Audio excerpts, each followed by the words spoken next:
I had to think about it, but I believe this happened in the 6th grade. It's hard for me to believe that this took place 20 years ago. One thing I don't remember is what our science project was exactly.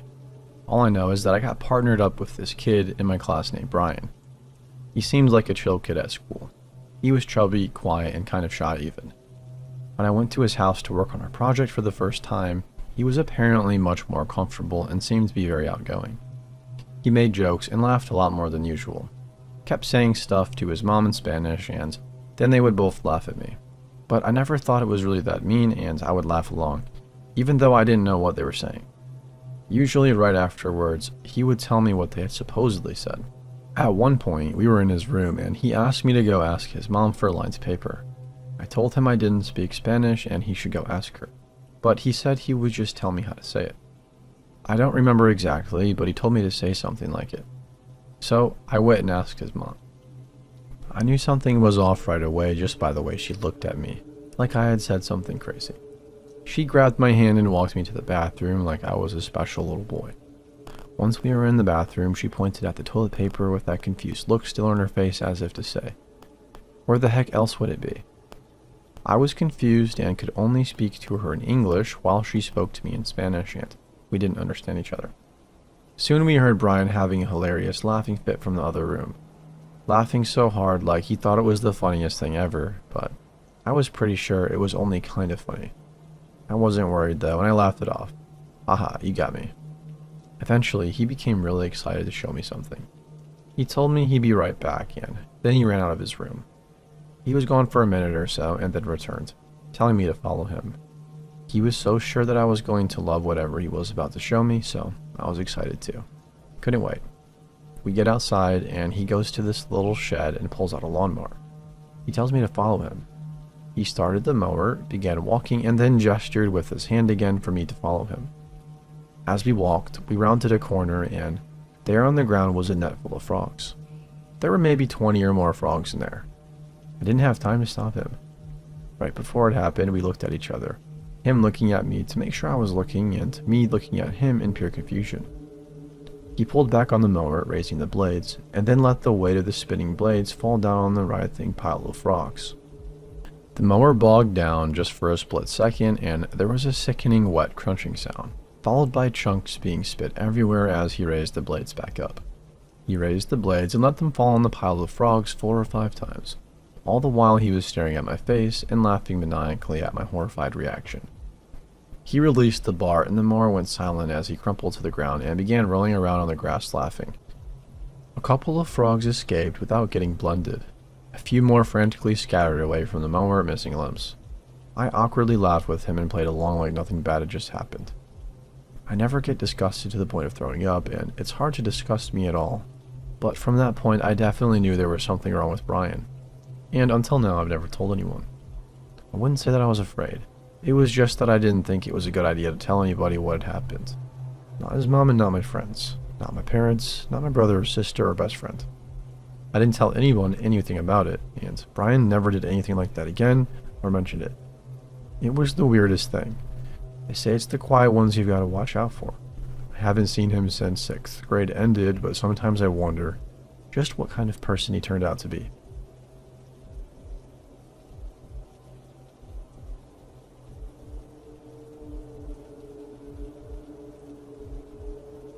I've never been a girl who has scared easily. I routinely watch crime shows, horror movies, and stuff. However, a night in March 2005 changed all of that for me. I was attending college for music in 2005 and had recently seen one of my favorite violinists.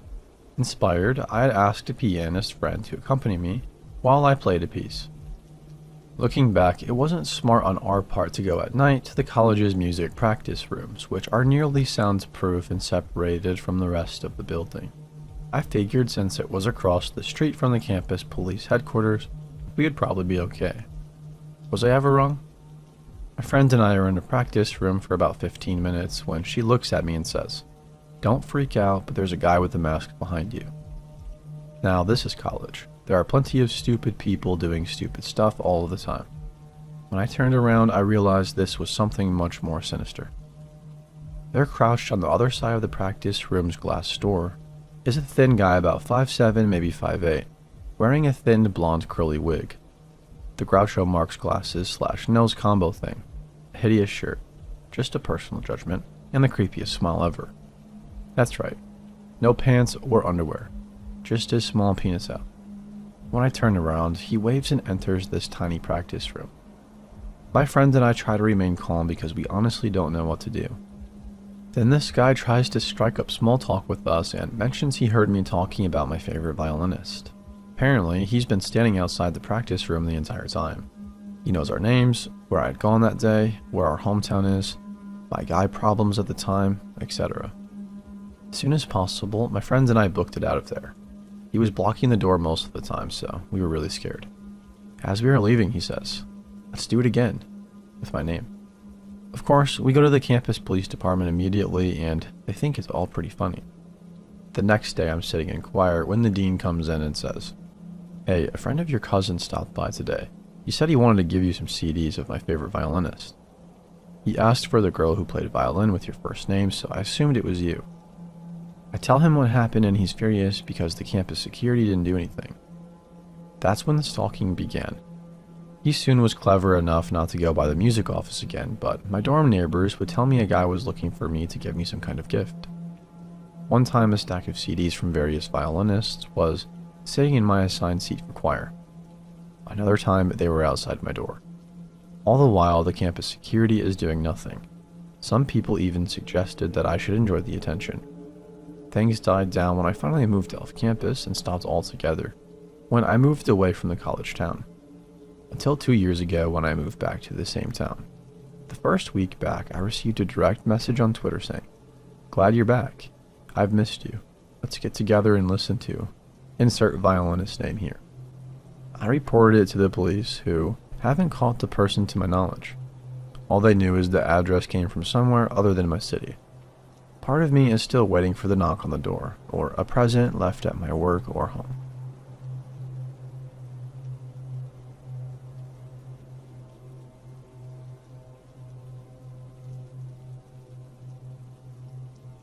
In Pennsylvania, right near the border into Delaware, there is a narrow, eerie place with deformed trees, closed-off paths, and lots of legends. It is formerly known as Devil's Road, the main attraction in a place called Satansville, which encompasses the whole of dark twists, isolated roads, and unsettling encounters. It was written about in the book Weird Pennsylvania, which highlights the creepy places of the state. According to many rumors, there is a cult house hidden in the woods surrounding the road, and any trespassers on the road, especially those who stop, will be chased out with a black or white SUV or truck. For years, I had read about the place and heard spine-chilling stories until I couldn't stop thinking about seeing it for myself. My friends Matt and I spent almost every Friday night at the mall together, as teenagers do. As expected, it can get pretty boring pretty fast, especially with no money to actually have a motive to shop around for anything other than disappointment. Visiting Satansville without telling our parents became another weekly tradition of sorts after he told me about his experience a month before our first visit. He had told me that when he visited with his guy friends, his phone service completely cut out, leaving them without Google Maps in a potentially dangerous, unclear area that was already scarcely mapped. Soon after, he told me, a black truck came off of a dirt road and followed closely behind them until they found the main road. It wasn't much, but it was enough for me to be hooked. Not too much happened on our first few trips. We would see other cars rarely, as it's a hidden road that is no longer marked due to excessive theft of the street sign. Occasionally, the cars would be black in color, and we would get a rush of adrenaline. It was fun, but not exactly terrifying, until one night.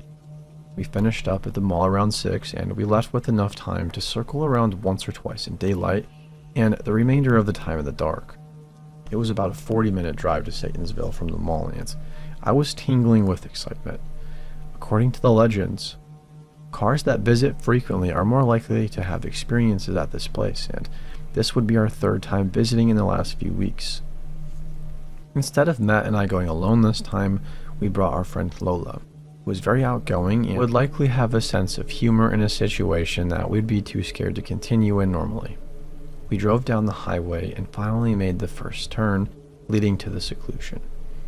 Matt and I had pinpointed several areas where we thought the cult house may be, but stopping on the road is illegal, so we never had a real chance to explore. At least, that's the logical reason I gave in lieu of us being major cowards. The ambience immediately changed as we entered Satansville, and the cool night air flooded through the cracked windows. In the first few turns, other people aren't entirely a rare sight. A few trucks pulling out of driveways they like. However, the turn onto Devil's Road never loses its wow factor. The trees on both sides of the narrow road lean away from the forest aggressively. Not just a tilt, but completely bending in the trunk away from things we could only imagine. We were approaching the first major bend in the road, and a car was coming up towards us. It was a tight squeeze, nearly impossible for two opposing vehicles to pass. The presence of a car alone was enough to cause a twinge in my gut. Matt was focused on squeezing by while turning, and Lola was too busy cracking jokes to see what I saw, but I have never forgotten the face since then. I looked over to the white Jeep to my left, and the window was incredibly tinted but half down, looking back at me straight into my eyes like he had been looking at me long before I looked to him. He was a young man, maybe 25, with long blonde hair, a deathly pale face, and horribly thin fingers on the steering wheel. He was not at all focused on driving, as his eyes pierced me, and this is the worst part. His neck was turned completely towards me, while the rest of his body was completely straight forward. This may not sound creepy, but it was not normal to bend that way. He said something, but I couldn't hear him over Lola and Matt, laughing at our antics. I couldn't break his gaze. I was stuck staring at him until finally Matt passed the bend and he was gone. I kept checking the rearview windows, terrified with a feeling I'd never quite felt before. When I could no longer see the Jeep, though it felt as though he could still see me, I quietly asked my friends if they'd seen him. Neither of them had looked at him nor felt anything unusual. I was pretty unsettled, yet excited to see what else would happen. We turned off Devil's Road, but were still in Satansville, preparing to loop back around, when we passed a little shack that always housed two black trucks. There was no sign of any other drivers, and we wanted to stir the pot a little bit. We stopped for a few moments and honked the horn and flashed our blinkers, and then kept driving. We also blasted Old Town Road for some reason, because that was our peak of comedy at the time. We looped back around, and were back on Devil's Road when Matt stopped mid-sentence to adjust his mirror. In the darkening distance was a black truck. We giggled with nervous excitement and kept driving. It was exciting, but it kept a reasonable distance, and I think we all kind of assumed it was a coincidence. That is, until we turned off Devil's Road once more and saw that there were no trucks parked by the shack anymore. We lost the truck when we turned on the main road to circle back around again.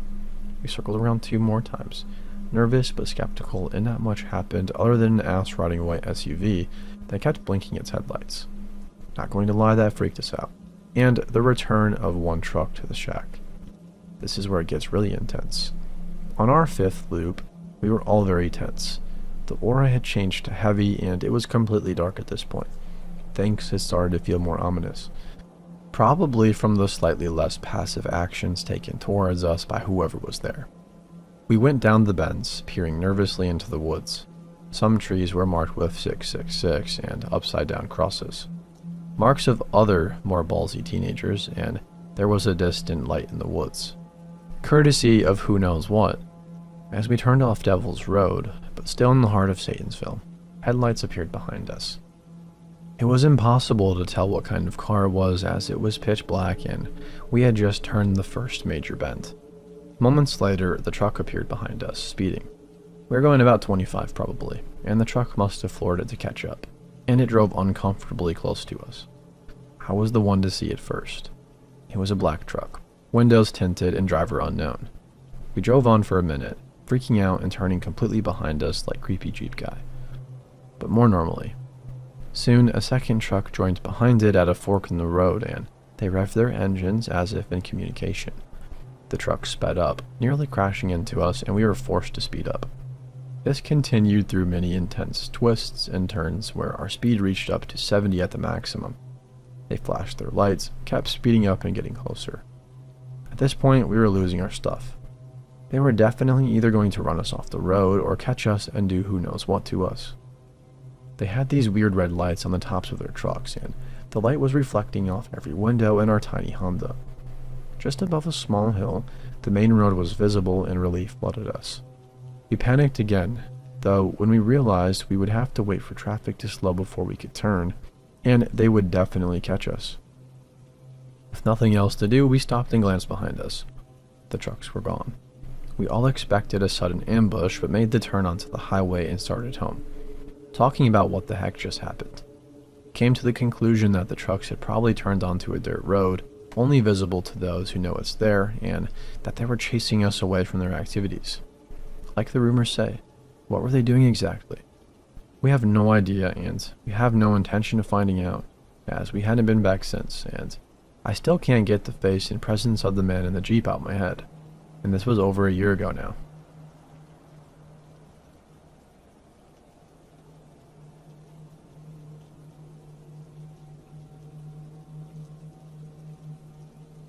I was a teenager in the 90s, and on this particular night, had found myself stuck downtown. It was around midnight when I finally found a semi-well-lit bus stop. I looked at the bus schedule and realized I may have missed the last bus of the night, unless it was late. I decided to wait on the bench. Moments later, a tall man walked up and sat right next to me. There was plenty of space to sit elsewhere for him, but he huddled up nice and close. He was wearing all black, including a black leather jacket. He started making smooth conversation with me, and I finally looked over at him. He was very tan and had shiny wavy black hair and orange eyes, like bright hazel orange, snake-looking eyes, which contrasted with his dark features and clothes. He really looked like the devil in person to me. He took off his leather jacket and laid it across my lap to keep me warm. I took it off and handed it back to him and said no thanks. He kept draping it back on my lap. I looked around for other people and only saw a passed out homeless person sleeping on the bench. He was trying to coerce me into getting a ride with him because it's so late and he was worried about me. And my bus isn't coming, I'm not safe.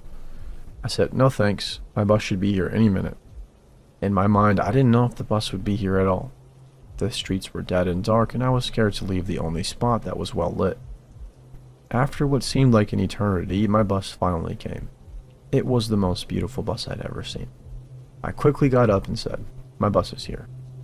He sneered at the bus and said under his breath, you got lucky. I got on the bus and saw out the window him walking to his car in a dark parking lot across the street from where the stop was. He stood next to his car waving at me to come to him, as if that would change my mind. It obviously did not. I was a wild teen that partied a lot and would stay downtown all hours of the night and thought I was invincible. But after that incident, I never stayed out that late again, especially alone. I really did get lucky and had no intention of pushing it again.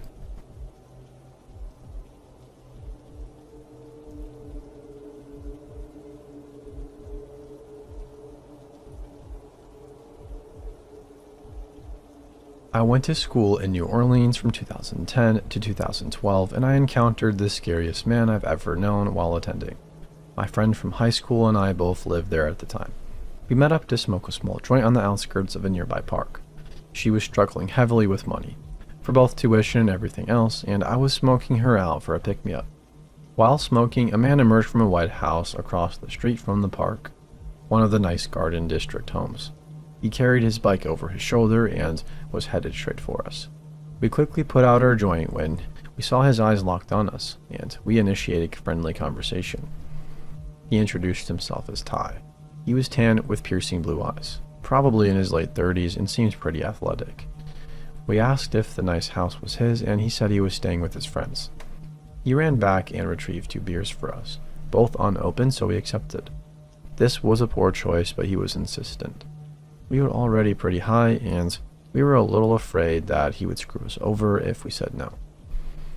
He pulled out a ring of cards while telling us how he was a model, refusing to tell us what exactly he'd done in the past. The cards all seemed pretty worn and old, but he insisted that they were his press passes. He noticed immediately that I was asking some overly specific questions and was pretty uncomfortable, while my friend, much more trusting, was enthralled. He latched onto her, telling her that he was doing a shoot in New Orleans for the Saints, working for ESPN. She would be paid, he said, and saw her light up upon hearing this. Her phone was off, so she told me to give him my number to communicate. I was pretty mad at this point. He kept making backhanded comments intended to make me feel like the outsider for questioning him. It's not for everyone. This is how you make it in this world with a pretty face. And things of that nature. Putting on a show of fawning over my friend.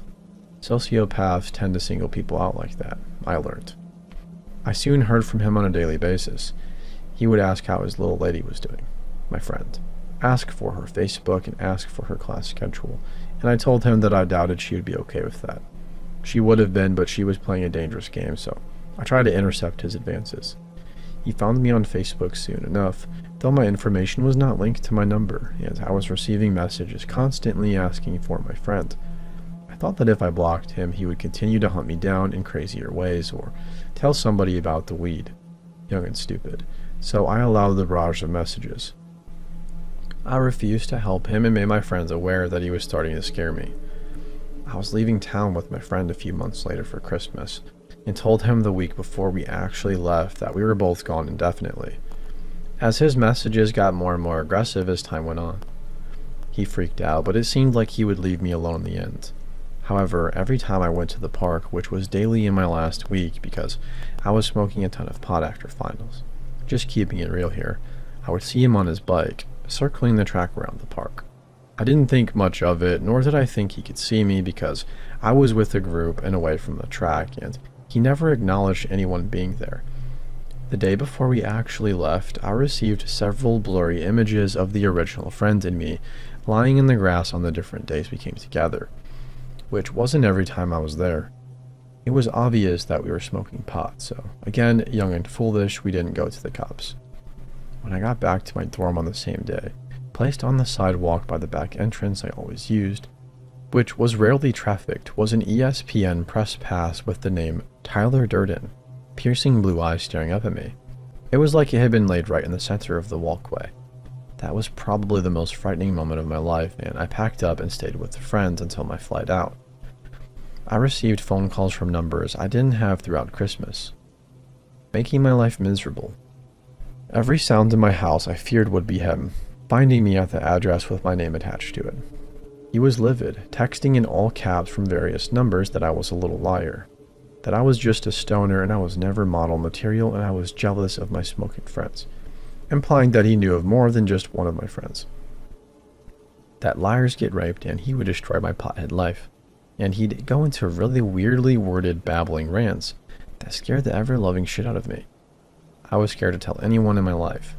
I was the good kid who had gotten herself into the stupidest situation. I just hoped he would move on. A week before I was supposed to go back to school, he just stopped. From daily rampages and rants to nothing.